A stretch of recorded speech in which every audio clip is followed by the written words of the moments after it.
नमस्कार, फिर पैसा बोलता है में आपका स्वागत है। मैं आनंद श्रीनिवासन।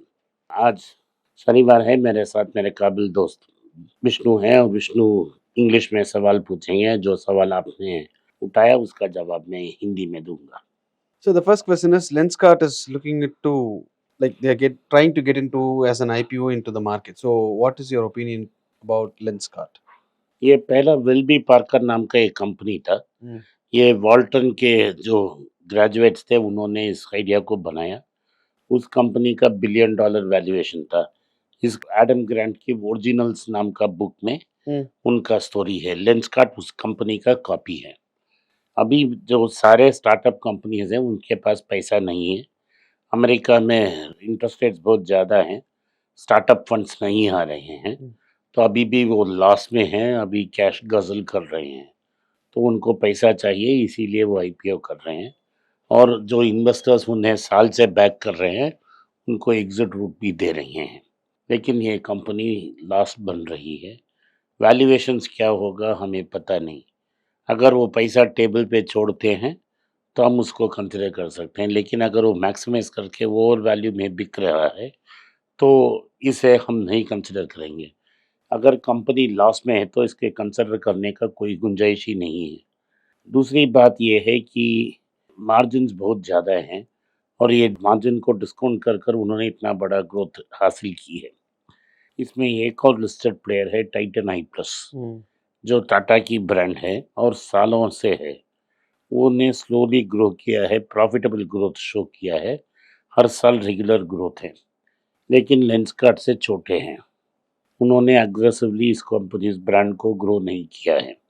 तो अगर शायद ये आईपीओ में कुछ प्रॉब्लम हो गया, वैल्यूएशन बहुत कम हो गया तो टाटा इसको टेक ओवर की कोशिश करेगा, नहीं तो ये वैसे ही जूझेगा जब तक ये प्रॉफिट बन जाएगा। Mm.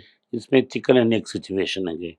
अगर मार्केटिंग के लिए वो खर्च करते हैं तो लॉस बढ़ जाएगा, अगर वो मार्केटिंग की कॉस्ट को कम करते हैं तो सेल्स नहीं होगा, वैल्यूएशंस नहीं होगा। तो ये बने एक स्टार्टअप यूनिवर्स में सबसे प्रॉफिटेबल एक्सपेक्टेशन इस कंपनी का था। तो क्या ये कंपनी सर्वाइव होगा? यस। क्या वैल्यूएशन में होगा? यही देखना पड़ेगा हमको। और कब प्रॉफिट्स बनेगा, उस समय उसका वैल्यूएशंस क्या है, हमको देखना चाहिए। Okay. So MTR's food owner Okla India also they are filing the draft papers for IPO. Yes. What is your opinion on? जी, ये बहुत अच्छा कंपनी है। अगर वैल्यूएशंस ठीक है तो मैं इसको कंसिडर करूँगा Mm. जब ये लिस्ट होती है। तो एमटीआर एक पुराना ब्रांड है बैंगलोर में। मुझे याद है कि मेरे स्टूडेंट्स डे में एक ही रेस्टोरेंट होता था लाल बाग के पहले। सिर्फ़ कॉफ़ी ड्रिंक करने के लिए मुझे 1 घंटा वेट करना पड़ता था। उसमें रवा इडली बहुत फ़ेमस था। तो उन्होंने इसे प्री पैक्ड मिक्स में सेल्स करना शुरू की। उनका रवा इडली मिक्स बहुत फ़ेमस था, आज भी है। तो 2 भाई थे, एक को रेस्टोरेंट मिला और दूसरों को प्री पैक्ड फूड। लगभग 25 साल पहले उन्होंने बेच दिया उसको नॉर्वे बेस्ड फूड कंपनी को। उसने 20-25 साल में बिज़नेस को बढ़ाया, पाला-पोसा और उसे बड़ा किया। उन्होंने आउटराइट सेल की कोशिश की, लेकिन जो प्राइस उन्होंने माँगा वो बहुत ज़्यादा था।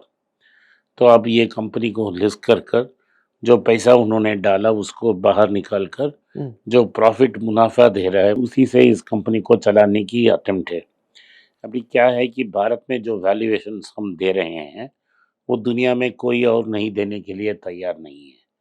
तो ये सोच रहे हैं अच्छा दाम मिल रहा है, तो कंपनी के 25% बेच दें, हमने जो पैसा लगाया वो सब बाहर आ जाएगा, हम पैसा लेके बाहर चले जाएँगे और जो पैसा और फ्री मुफ्त का कंपनी इंडिया में चलता रहेगा।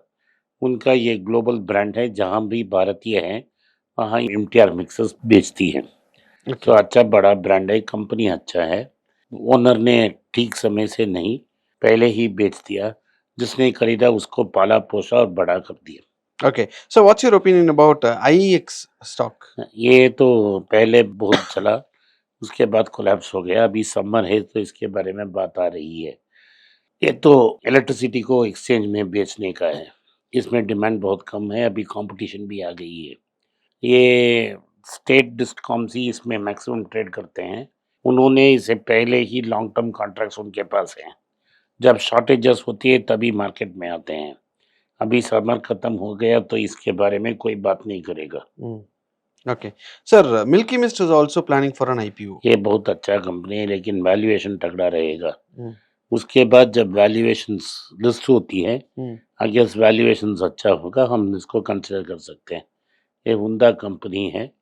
ये ईरोड के डिस्ट्रिक्ट के है, आपके डिस्ट्रिक्ट ईरोड से है, जहाँ डेयरीज बहुत फेमस हैं।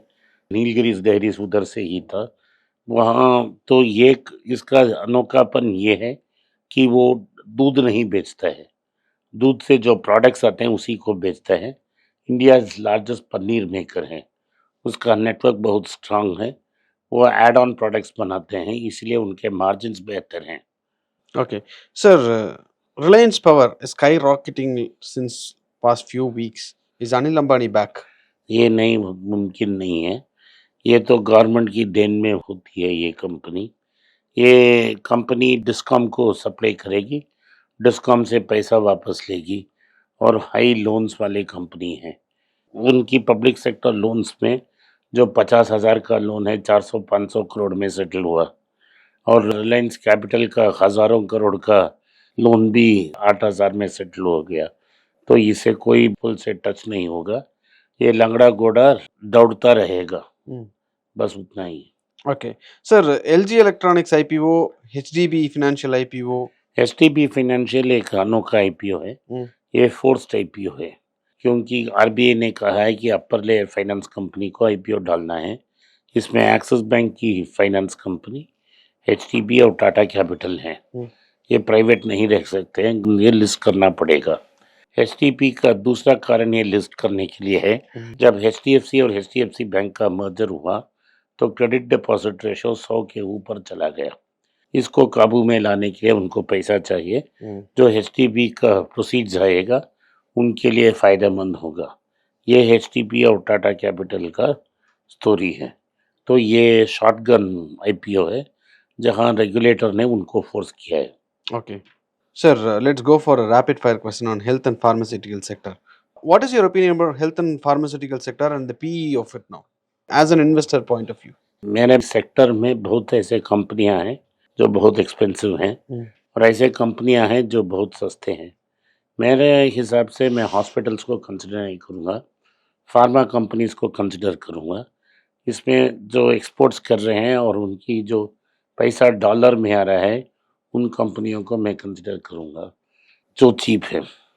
सिप्ला चीप था, 800 के पास आसपास लिया था, बहुत कॉस्टली हो गया। सन फार्मा चीप था, लिया था, बहुत कॉस्टली हो गया।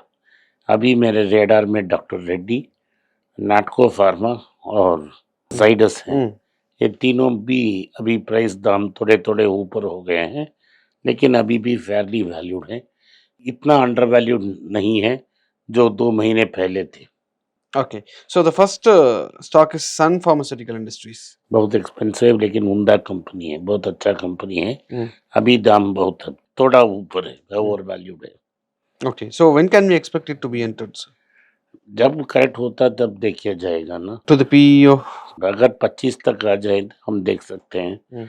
या 20 के नीचे आ गया तो आइडियल होगा। Hmm. Okay. And Dr. Reddy's. ये आइडियली प्लेस्ड है। अभी कुछ ऊपर उठा है, फिर से नीचे आ गया तो हम और कंसिडर कर सकते हैं। Hmm. Okay. Cipla. सिप्ला अच्छा कंपनी है, स्लाइटली ओवर वैल्यूड है क्योंकि अनेक न्यूज़ आती रहती है कि प्रमोटर स्टॉक को बेचकर बाहर जाना चाहता है, लेकिन ऐसा नहीं हुआ, फिर भी स्टॉक ओवर वैल्यूड रह ही गया है। Okay. Divi's Laboratories. बहुत ओवर वैल्यूड स्टॉक है, बहुत अच्छा कंपनी है, Hmm. मेरे पास है, लेकिन 3 गुना ओवर वैल्यूड है। Okay, sir. So let's end this for now, and tomorrow I'll ask you for another 5 to 6 pharmaceutical questions on it. आज के लिए इतना ही। आपने इस पॉडकास्ट को सुना, इसके लिए मैं आपका आभारी हूँ। हो सके तो वीडियो को लाइक कीजिए, चैनल को सब्सक्राइब कीजिए और बेल नोटिफिकेशन दबाएं। इस वीडियो को अपने दोस्त और रिश्तेदार के पास भेजें और उन्हें देखने की आग्रह करें। नमस्कार, धन्यवाद, जय हिंद।